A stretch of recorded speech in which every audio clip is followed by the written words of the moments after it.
Shalom, salam sejahtera untuk kita semua. Sebelum kita mendengarkan firman Tuhan pada hari ini, mari kita berdoa.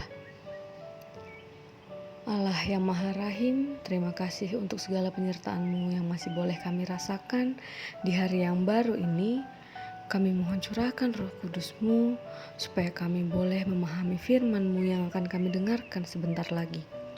Kami naikkan doa kami ini hanya dalam nama Yesus, Juru Selamat kami yang hidup. Amin.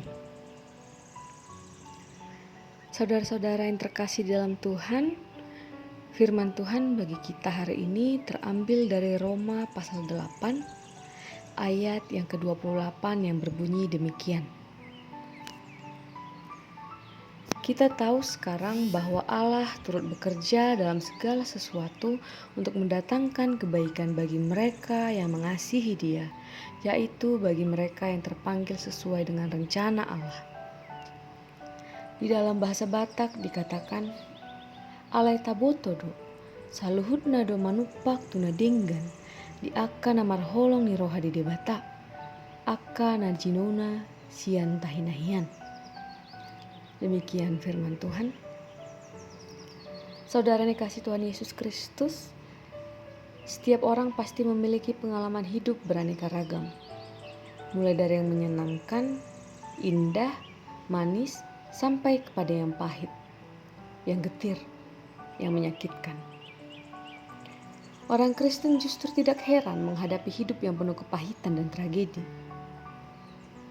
Banyak di antara kita ketika dihadapi masalah, ketika dihadapkan pada pengalaman-pengalaman hidup yang tidak mengenakan, seperti kegagalan, penderitaan, tekanan, kesengsaraan, sakit penyakit, dan sebagainya.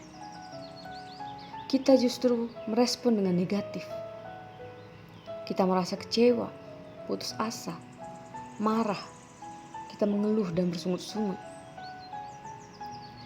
Sikap-sikap yang demikian justru akan menjadi musuh terbesar dan penghalang utama kita berjalan dalam tujuan Tuhan bagi hidup kita.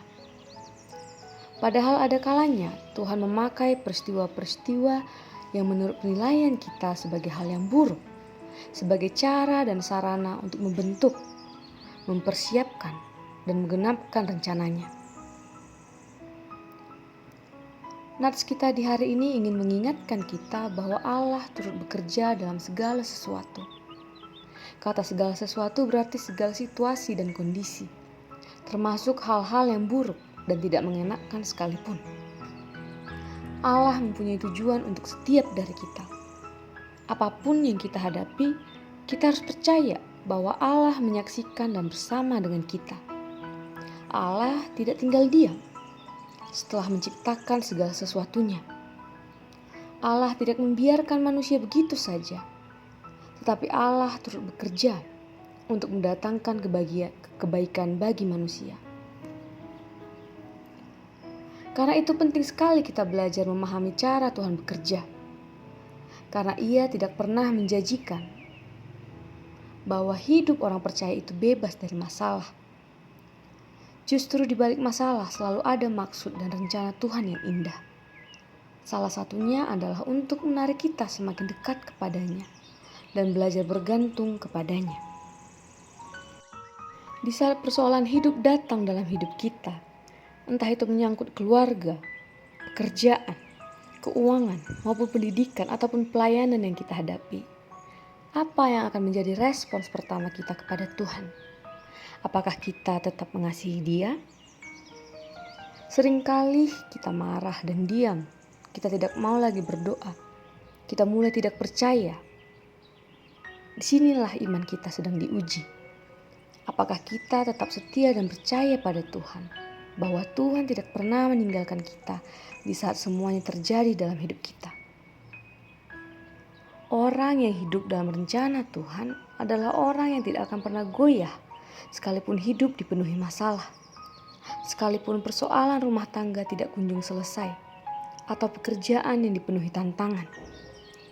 Tapi orang yang percaya, ia tetap menjalani hidup dalam iman, bukan menjauhkan dirinya dari persekutuan.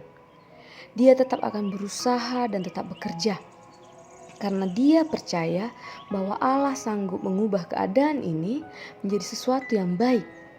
Karena segala sesuatunya bekerja bersama-sama untuk mendatangkan kebaikan bagi kita. Karena itu, yakinlah bahwa Allah turut bekerja untuk mendatangkan kebaikan bagi kita. Mari percaya pada prosesnya dan percaya pada janji Allah. Amin. Mari kita berdoa.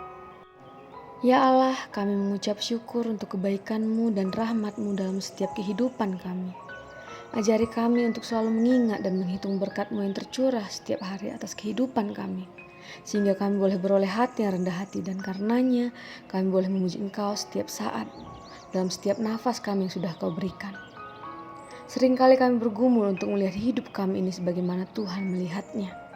Pandangan kami dikaburkan oleh berbagai hal yang membuyarkan fokus kami.